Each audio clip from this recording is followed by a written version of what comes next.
I never thought I'd be the kind of girl who betrays her best friend. But I guess people don't plan to become villains in someone else's story. It just happens. It started as something small, something harmless. Or so I told myself. There was always a spark between Lucas and me, though I never acknowledged it out loud. He was Leah's boyfriend. Leah, my best friend since we were kids, the girl who had always been there for me. I should have respected that. I should have walked away. But sometimes, desire speaks louder than conscience, and once you give in, there's no turning back. The first mistake happened on a night that started like so many others. We were at a party. Leah had gone home early, and Lucas and I were left sitting on the back porch, talking. It wasn't unusual. We'd always been close. But that night, something shifted.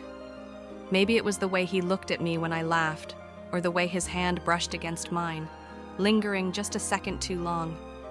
Maybe it was the alcohol, the late hour, or the warmth of the moment. Whatever it was, when he leaned in, I didn't stop him. The guilt came immediately after. I could still feel his lips on mine as I lay awake in bed, my heart pounding. I told myself it was a mistake, that it wouldn't happen again. But it did. Again and again, until it wasn't just a kiss.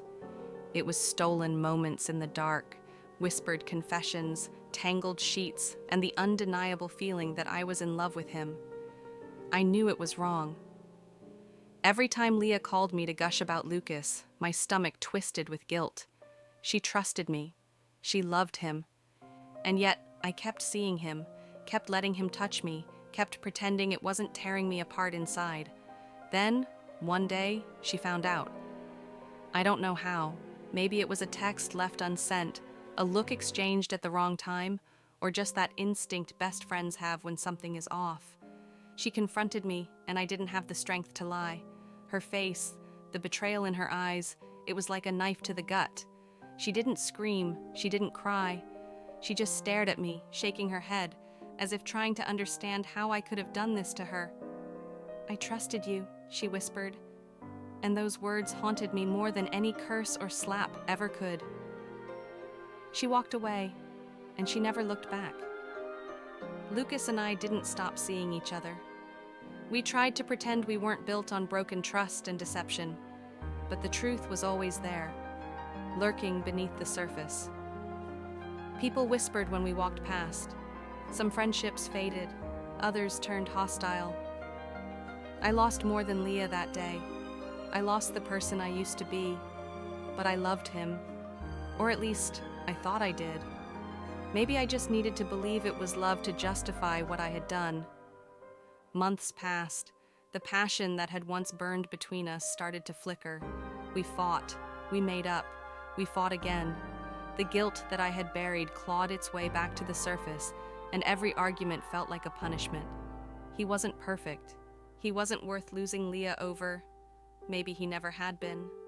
But by the time I realized that, it was too late. Leah had moved on.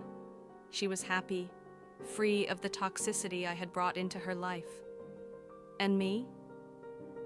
I was left standing in the ruins, holding on to a love that had never been worth the cost. I still dream about that night sometimes, the night Lucas first kissed me. In those dreams, I make the right choice. I pull away, I go home, I save my friendship. But dreams aren't real, and no amount of wishing can undo what I did.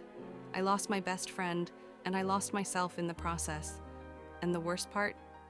I deserved it.